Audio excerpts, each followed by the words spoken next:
everyone. This is Lisa, the host and founder of the thriving Facebook group, The Spiritual Entrepreneurs, where we are hosting more than 17,000 members from around the world. Hi, how are you? Welcome to another wonderful episode. So this is the Startup Celebrity Show, the place to be for emerging superstars to, showcase their gifts and talents. All right. So today I have the lovely Gina with me. She is also a member of the Facebook group, the Spiritual Entrepreneurs. So that's to say, if you are not part of our community, you should really be there because there's so many wonderful gems there waiting to be discovered. So Reverend Gina, she works with spiritual guides to inspire healers to own their power, ditch their ego, and shine their light so that they can feel authentic as they help others do the same. She is a certified Akashic reader, transformational soul coach, and also an author. Awesome. Welcome, Gina. How are you? Thank you very much. I'm great. How are you? I'm good. Thank you for being here. So I see that you have written a book. So tell us about the book. The book is called Sarah Starts Living, and it is about a woman who is 100% wife and mother. Mm-hmm. She drops her only child at college, and then her husband leaves her. So she really ends up on this journey to discover who she is and what she wants to do with the rest of her life.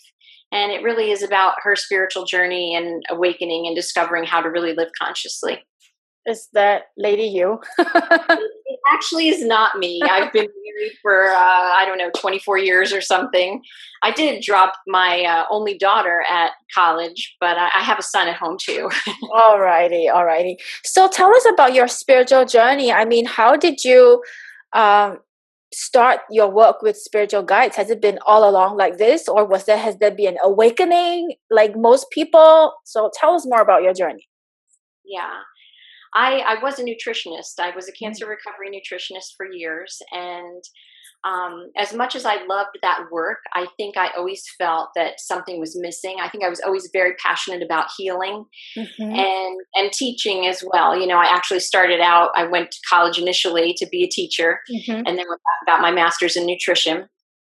But I guess about 5 years ago now, I had my own Akashic records read by someone, and it had such an impact on me, just finding out really that my spirit guides were there and that there were, angels and everything supporting me on this journey. And when I left there, I wanted that woman to come over and read for my sister and my friends, but I ended up having a house fire. Oh my God. Yeah. So it was talk about the phoenix coming out of the ashes, right? We ended up being out of the house for 9 months. And so when we finally got back in, I picked up the phone to call up my friend who had this woman over where I had the reading. And she called me at the same time. My phone rang in my hand and I got the number from her. But then she said, I signed up for a class and I wondered if you wanted to go with me. It's in another state.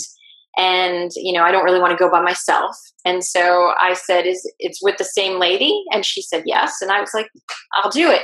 And she was like, well, don't you want to know like how much it costs? Or I was like, I don't care. When you know something is just meant to be, and I felt that way. And so I just did it.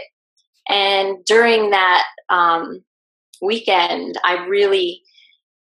she taught us a way to discern the difference between being in our Akashic records and just using our intuition, right? I was going to ask you about that question. Like, what's the difference between like a normal card reading? Like, we're all probably 99.999% of us are certified by Doreen Virtue, right? So I was too. I am in fact, but her cards are really gentle, right? Like there's no threatening, like life-threatening messages. So very gentle, but it's frustrating at the same time because it all says the same thing. Like all is well, we're doing it on your behalf, blah, blah, blah, blah. And then here you're like, I want to know the answer. You're freaking out, right? Like the house is burned out. It's all is well. It's like, come on, So like, what's the difference? I mean, you have done both sides. I haven't done I have an Akashic record read by a member, but I haven't like gone through it extensively. So what is the main difference? Well, I think the difference is this, when you're pulling a card, it's about the energy, and the guides are going to do everything that they can to get messages through to you.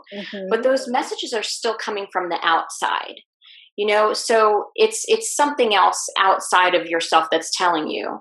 But when you do work in the records, you're getting that information from inside of you. And when that happens, I call those things like experiencing God for yourself, right? The difference between religion and spirituality is that when in religion, you're believing in someone else's experience of God, right? Whereas when you have a spiritual experience, you're experiencing God for yourself, and that's how you really believe that it's true and real, right? And so in the records, you're getting that information yourself. So hang on. Let's backtrack for again, Gina. And just in case people don't know what Akashic record means, would you like to just briefly explain to us? Everything is recorded in the ether. Okay, so through all of your past lives up until this present moment, all of that information is in the Akashic record. In different faiths, they call this different things. So in Christianity, it's called the Book of Life, right? And the records are used for a life review. Essentially, when you leave this body and return to spirit, to really, discover what it is that you've done in this lifetime, how it's affected others, right? And it can also be used for healing here in this lifetime, and actually reviewing and seeing what has, caused you harm here and what is holding you back from moving forward. And so the records are really about healing. It's not so much of a parlor trick or just, sometimes you go to a psychic and they just toss out some information like, oh, you're going to be getting new curtains. I see new curtains in your future or something. Useless information that's interesting, but at the same time, what do you do with it? Yeah. Whereas the records are really... I have a question. So is any angel or fairy actually keeping track of these records, and actually who wrote them? Well, I mean, they're not actually written. Okay. They're just sort of in that divine mind, in source. They're part of that. Right. And your soul is part of that. So we all have access to it. It's just a matter of accessing it. And when it comes to the information, like when I open your records, I don't see, what color underwear you're wearing. Thank God. Yeah, because the information that is passed to me is passed to your spirit guides, right? And they pass that information to me. And it's only what you need that's going to help you move forward. So you can ask questions because you have free will. Right. And so, if that information is something that is going to help you heal, then they'll give you that information. But, like I said, I don't, it's not like I go in and I just have all of this information in front of me. That wouldn't serve either one of us. That would be so overwhelming. How would I be able to know? Right. So are we able to change our records then? Well, we have free will. In terms of what has already happened, it's already happened. But what we can do is go in there and heal and release things that are no longer serving us. So would it be like, in simple terms, cause and effect, karma sort of thing? Yeah, karma, that word, I find people have this idea of karma like it's something that chases after you and bites you in the butt, If you do something wrong, then it's going to all come back to you and get you.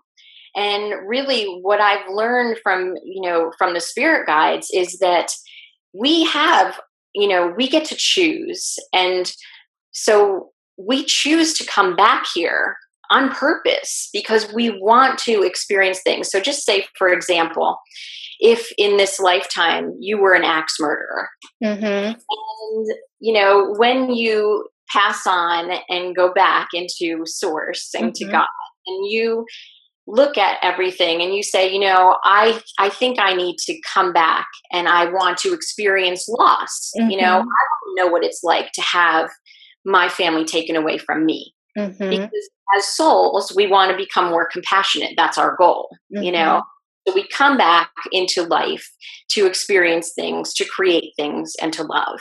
And that's that's it. Right, totally. I mean, I think it's like divine order, human crisis. I don't know where I learned this from, but many, many years ago when I started my spiritual journey. So when you're having a crisis, the soul is actually going, oh yeah, oh yeah, that's it right there, right? Sure, sure. So it's so there's so many readers around. Do you actually think that the person who reads your Akashic record is as important as the Akashic record itself? Because we are, like you said in your bio, right, you are helping healers to release their ego. So all of us have an ego and we cannot get rid of it. So do you think that it is important to select, I wouldn't say the right, because it's really judging, but yeah, but I would just go along with it, but you know what I mean, the right reader for you? Yeah. You know, I think that I like to hope and pray that people who are called to this work are called to it for a reason and for the right reasons. Mm-hmm. And so I I think that I know personally I'm very careful about who I let into my space.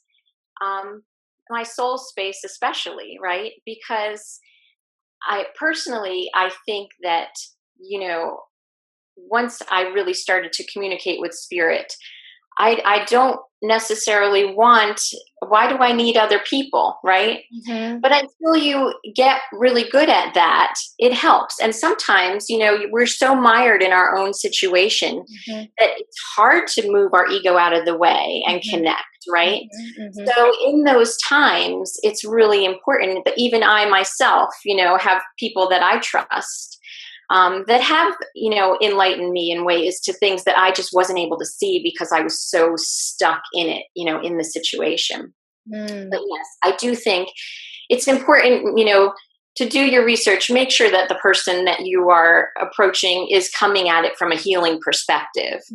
And, you know, you know how it is. Mm-hmm. Our energy attracts the people to us who need us. And in the same way, if you're looking for someone, you're going to find someone who resonates with you, that you feel that this is the right person for you. I mean, I find that as much as, we do marketing and so forth, the clients who actually come to me are just usually people that were drawn to me, that I had no idea about them. Mm-hmm. So So it's while we're interesting. in the topic of healing, yeah, I mean, it's like when you do your work, I don't know, like God can be your CEO, God can be your marketing. I mean, like your marketing agent, the angels can be your referral partners. I don't know, like it just works in a very odd manner, because I have a couple of clients who just woke up and they wrote to me, it's like, you know what, my angel said I need to work with you. And I'm like, okay, cool, come on, right? Because they're really connected.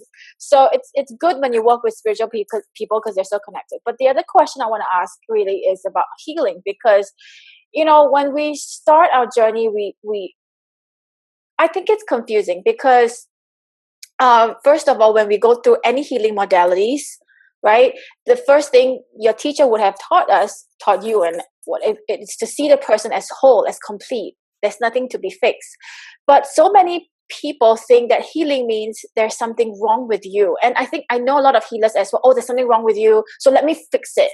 But really, the foundation of healing 101 is there's nothing wrong with you. Like, I need to see you as perfect. If I see you as broken, then there's something wrong with me because it's my own projection. So what do you actually feel about the word healing? Well, to me, when I did that exercise where I discerned the difference between my intuition and being in the records, Mm-hmm.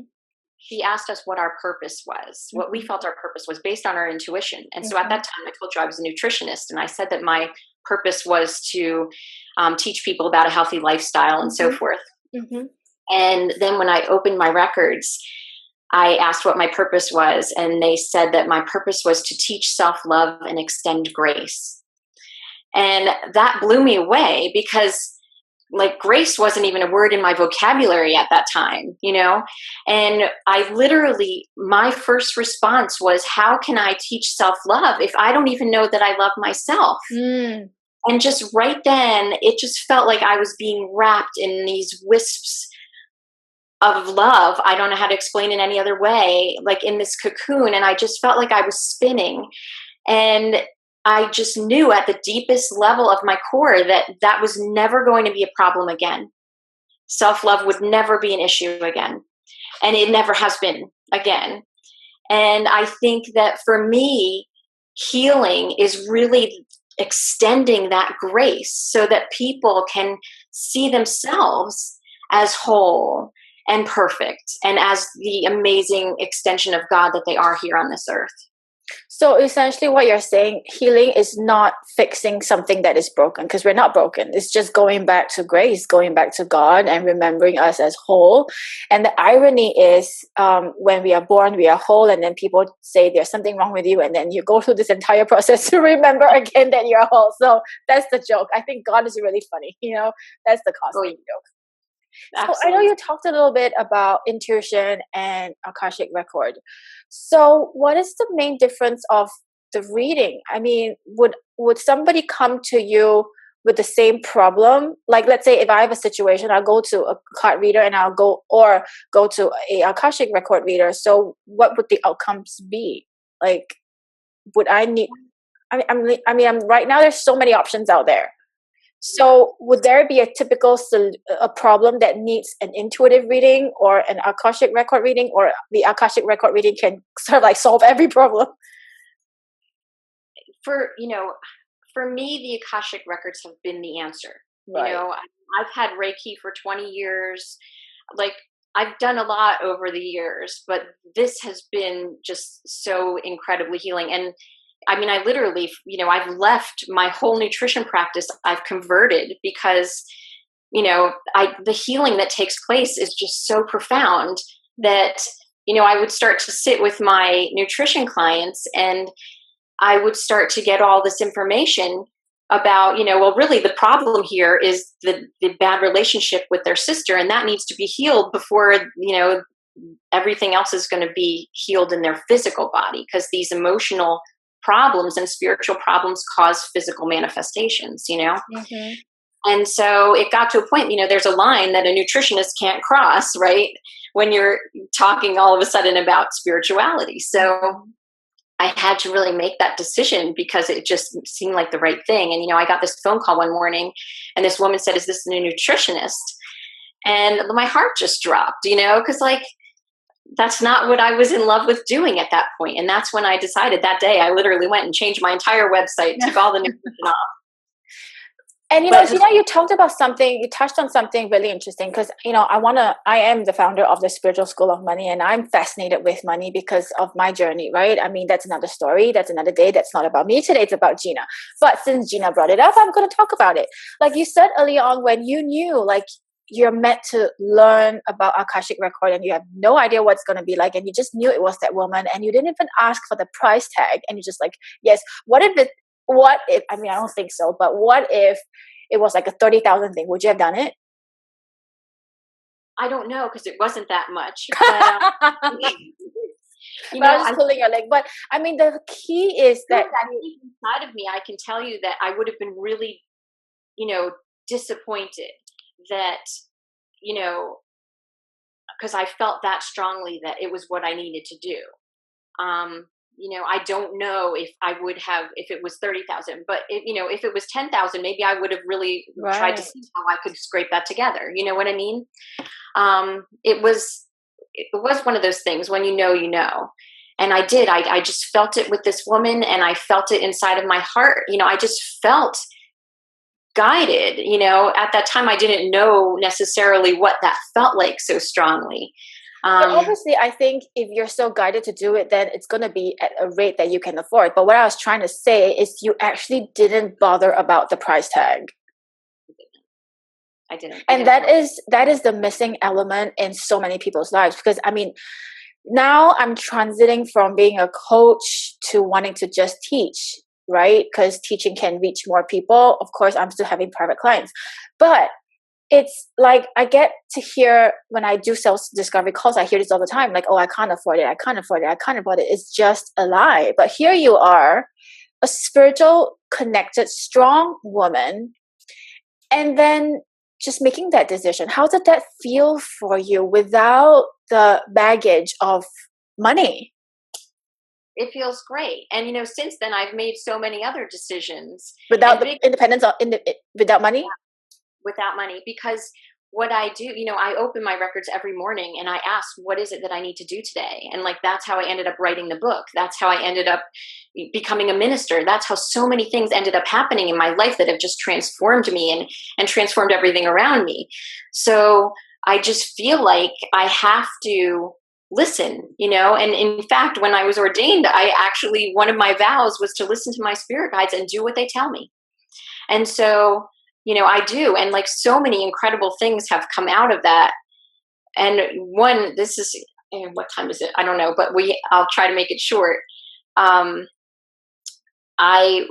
was in my records one night. I had a client the next morning who's very sick on both the emotional and physical level. Mm-hmm. And so I was just praying and asking that whatever she needs, let it come through me tomorrow and so forth.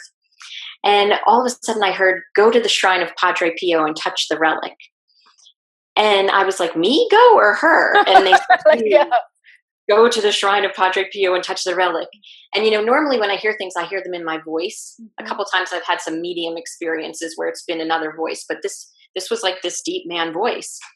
And so my daughter was on the verge of going to college at that time. I had no idea how much money it was going to cost, And so I really honestly didn't know if I could go to Italy to the shrine of Padre Pio and touch the relic. Seriously. So I went online and I was like, I'm sorry, but no wonder you're like, is it me or her? Like, what is it got to do with me, right? What does this have to do with me, right? And so I went online to see if I could find a monastery or a convent or something out there that I could stay in, reasonably. I was really trying to figure out how I could do this because I made a vow to always listen, right? Right. And so as I was searching in the sidebar, I found this little thing that said the National Center for Padre Pio. And I was like, oh, national.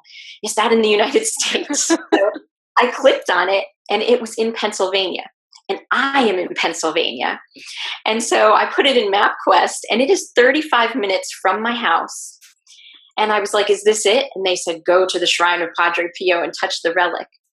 And so I went there the next day and it was, I walk in and there was these two ladies in there that were being really noisy in this room across from me. So I went to the right and it opened into this big sanctuary and I looked at that and I heard those ladies leave. So I went into that room where they were and it was like a little recreation of the chapel in Italy. Mm-hmm. And there was a confessional in there that was surrounded by a metal gate. And I was like, oh, that must be.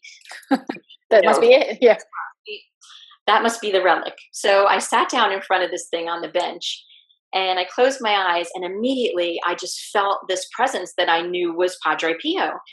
And he said, my daughter, in that same voice from the night before, you need to repair your relationship with Jesus.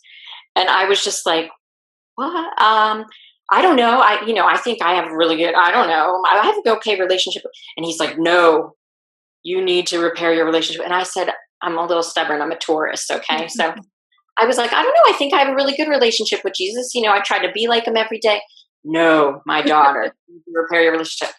So I've sensed that, this thing turns around and is standing there with his arms like out like this. And he says, fuse with me. And I have no idea what he's talking about. But in my mind, I stand up and I step into him. And when I did, my physical body on that bench jumped like 6 inches over. And it scared me so much, and I opened my eyes and I felt my guardian angel just like, relax, it's okay, And so I did. And I was standing there. Were you scared? I was very scared. I was, I was close enough, with my angels and guides at that point in my life that the fact that my guardian angel said it's okay, I felt like, okay, I trust. But I'm standing there and my hands, in the palms of my hands started to tingle and Padre Pio had the stigmata. And all of a sudden it occurs to me and I was like, if this is this is too much for me. I can't do this, And I said, I'm going. And he said, no, my daughter. And in the most gentle voice, not like when he was telling me I need to repair my relationship with Jesus. But this time he's just like, no, my daughter, stay. And so I just stood there in my mind. I was sitting on the bench, but I don't know how long it was, but a while later, I was like, can I go now? And he said, no, my daughter, stay. So again, I don't know how long it was. Could have been 5 minutes. It could have been a half an hour. And he said, now go, my daughter, and repair your relationship with Jesus. And I grabbed my purse and I jumped off that bench. I got out of that building and I went down. There was this other like area that had a gift shop and whatever. And I went in there. And as I started to walk around in the gift shop, I found this little basket that had these pamphlets with a little piece of fabric, and it said the relic of Padre Pio. And I was like, oh, 50 cents, I'll take 2. So as I'm walking in the back, there were books, and on the bottom shelf was a little book that said Padre Pio Counsels. And I'm telling you, Elise, there were beautiful books in there. And this was just like some little pamphlet. And for some reason, I was attracted to it, and I picked it up. And it opened up to page 8, and on the top it said something like, you need to speak to Jesus with your heart. Even more so than with your lips, you need to speak to him with your heart. And I was like, okay, I get it. I need to repair my relationship with Jesus. And the next line said, my daughter. And I was just like, what? And I flipped the cover over, and it didn't say Padre Pio Counsels Women. It just said Padre Pio Counsels. And I was like, my God, he talks like this, you know? So I stuck that little booklet under my arm, and I paid for my stuff, and I walked out. And as I'm walking towards the exit, this voice said, turn around and go the other way. And so I turned around and I walked the other way, and it sort of opened into this vestibule, and there were double doors, and it said museum. And I went in there, and I read all about the lady who founded the place. And in the corner, there was a statue of the Sacred Heart of Jesus. So I sat down on this bench in front of it, and I was like, okay, now's as good a time as any, right? And to the right of me, there was an easel, and the easel had a little picture of a church that was the chapel that Padre Pio grew up with in the little town where he lived. And in that chapel, he was praying to the Sacred Heart of Jesus statue one day when Jesus said to him, fuse your heart with mine. And when I saw that, like he said to me, fuse with me in the other room. And I was like, well, at least now I know where you got it from. But like I got off that bench and I forgot all about repairing my relationship with Jesus. I started to walk around like just aimlessly looking at things. And as I'm staring into this window that was looking into a recreation of his bedroom in the monastery in Italy, the double doors of the museum open, and the guy from the gift shop came in. And he's looking around, and when he sees me, he goes, and it looks like he wants to say something to me, but he's not saying anything. And I thought maybe it's closing. It could be 4:00. I have no idea how long I've been here. And he says to me, he's holding this canvas bag, and he goes, would you like to see the glove? And I said, okay. And I walked towards him, and he walks towards me, and he pulls this frame out of this bag, and it has a glove. And he says, this is an actual glove that Padre Pio wore. And so I'm standing there looking at this thing, thinking, I can't believe this. This is the relic, right? Mm-hmm. And all these voices are screaming, touch it.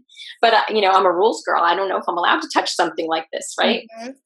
So as I'm standing there staring at this thing, the guy takes his hand and he puts it on top of the glove. And so I took the back of my hand and I just kind of put it towards it, and I touched it. And when I turned my hand over and it landed flat on that glove, just this incredible energy just came up my arm, and my eyes filled up with tears. And I looked at this guy and I said, they told me to come here and touch the relic. I am not even kidding you. And he goes, wow. And I thought, wow, he's, surprised. Yeah. He goes, that must be why they told me to show it to you. I felt so uncomfortable. And I was just like, this is crazy. But that was, it's one of those things, like, you have to listen. Like, because it was pouring rain that morning. I could have totally not went. I know. I mean, I'm sitting here having the chills, and I'm thinking, there's so I think God really puts you in an uncomfortable situation. He's not going to give you an easy way out. And that is why people do not do it. And honestly, we are all seeking this divine intervention, this divine experience. And I mean, even I had it myself. And it usually happens in the creepiest of time of the day. And you're thinking, shit, is this ghost experience? Am I like this is like some kind of, what's that? Twilight Zone, like shit. I'm in some Bermuda Triangle right now. Damn it! Like the aliens are coming. Oh god! But yet the divine experience is the same. It's as scary as it needs to be. I think because we haven't experienced it before, I would freak out big time. And the other side would be, shit. Is this even real, or am I imagining stuff? Yeah. Right. Like sometimes when you're so disconnected, I mean, you can be connected and disconnected. Like on the days where I'm disconnected, like shit, is this my voice, or am I just dreaming, or what's going on?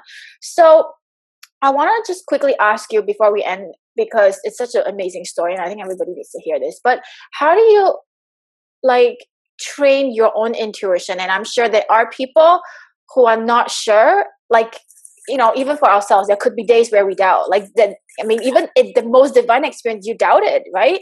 So what more for people who are not connected? So for just in case there are people who are doubting their intuition, and before we go on to that, have you betrayed your own intuition, and how was that for you? Oh my goodness. When I first started to do this work, my spirit guides told me that I needed to volunteer in hospice. And so that scared the crap out of me. Like, what? Like those people are dying and their families are there and they're sad. And that just seemed like the worst possible thing for me, right? Mm-hmm. And I felt completely, ill-equipped for something like that. And so I didn't, for the longest time even think about it. And they kept torturing me with it. And I kept, I would like look into hospice training, or, I found the local hospital near me. One of them actually had a program and you can go and almost do like an internship there, mm-hmm. and they pay you. And so I started to look into that, and, it got so overwhelming because I had my whole regular life going on at that time too, and kids and a house and whatever. And at one point I just said, I don't think I can do this. And they said, we didn't tell you to go back to school for hospice care. We told you to volunteer in hospice. And I was just like, oh, okay, I get it, But I mean, things like that have happened over and over again. And I think that you just didn't interpret the instructions correctly. You did do the work, but you didn't interpret it correctly. I didn't do it for the longest time. And I did struggle, like, because I kept asking, what am I supposed to be doing? And they'd keep coming back with that. And I kept saying, no, that's not it. But it's funny because in that time, they put me in situations that absolutely now prepared me for that. And who better to be with people who are dying and with family members who are so afraid of losing their loved ones than me, because I know how it all works. So I can totally be of help for these people, right? So, they know what they're doing. But like you said before, God, spirit, your guides, they're always going to push you outside of your comfort zone. It's always going to be the uncomfortable stuff that is what you need to do. And so personally, I've gotten to a point where, and I'm sure you're there too, like you reach for the uncomfortable stuff, like, oh, an interview with Elise Ann, oh, sign me up. I have no idea what we're going to talk about, but I'm in, whatever. So it's been that kind of ride, and everything that I do like that just always seems to, be a wonderful experience. Mm-hmm. And so I suggest for really getting in touch with your intuition and being able to trust it more is to set up times where you are specifically going in to have that conversation, instead of just... We understand going in, but to the people who don't know what going in means, what does that mean? Okay, so here, I'll just give you a little setup, right? Imagine the beautiful white beam of light shining down upon you as you're sitting there with your eyes closed. And just imagine that is the love of God just coming down and filling you up. And, don't get hung up on the word God. Whatever word you use, it's all source. It's all the same thing, okay? If you're carrying your own baggage around things, then really look at that. What is that? Mm-hmm. But at any rate, imagine that love coming in and filling you up. Source energy, right? Just pure, unadulterated love. And, imagine yourself surrounded by angels and spirit guides who all love and adore you and support you 100% and want to see you succeed, right? They want to see you succeed. And so then sit there in that love and just feel it and let it fill you until you believe it and you're in that space with them, and know that when you put yourself there, that is where you are. And you leave your ego at the door, okay? This is a space for your soul. And so when you are in that soul space and you ask a question, the answer that you receive is the answer that you need. You need to trust. One of the messages that comes through again and again in my readings is that you have to believe 100%. There's no such thing as believing a little bit. It's like bit pregnant, you can't. You're either pregnant or you're not. And so same thing, you either believe or you don't. And if you, really want to believe that spirit is supporting you 100%, but you're not sure, you are sending a message to them that you're not ready. And that's okay. That's where you are. Mm-hmm. But it's really just about making that decision that, you know what, I'm in. I'm 100% all in and I trust you. Do your job. Beautiful. Yeah. So where can we find you, Gina? You can find me on website, which is www.wellnesstransformation.com. And I'm on Facebook, and there's also Wellness Transformations. We're Gina Ginda Medveds. Friend me. Totally. So I think the connection went a bit haywire early on in a bit. So why don't you repeat your website again? Okay. It's wellnesstransformations.com. Mm-hmm. And I'm on Facebook at Wellness Transformations also. And you can follow me on Twitter at Gina Medveds. Awesome. Cool. So you have heard from the beautiful Gina. Like, she is such a wonderful soul. You can experience her energy like right now through this video. And if you are called to work with her or you're curious about Akashic record, please connect with her. I mean, it's like sometimes when then it actually stops the mind chatter. And it's really the mind chatter that is obstructing your intuition from flowing in and then creating the life that you want. I mean, we all have a purpose. I mean, I don't do readings anymore because I'm not called to do readings anymore. And I don't want to coach 10,000 people anymore, but I want to teach 10,000 people. So you just honor yourself and you honor your journey. Like for Gina, she knows like she's not vibing with the nutritionist anymore. And sometimes it's probably painful to give up because that's your comfort zone. And you think that's what you know. But, if you are ready to let go, then that bigger dream, it's going to just manifest before your eyes. And like what Gina says, God's going to put you through uncomfortable situations, not because he's playing a trick on you, but because it's character building. And to build your faith and trust in him and with him, then you're still alive. Right? Yes, exactly. Awesome. So thank you, Gina, for volunteering your time and putting your hand up and getting, giving us this experience and opportunity to get to know you. Otherwise, it's just this portrait of you and me on Facebook and we'll never cross the barrier. All right. So thank you so much for your time. And I look forward to getting to know more about you and to learn more about Akashic Record in our group. It's been my pleasure. Thank you for the wonderful work that you do. Thank you so much.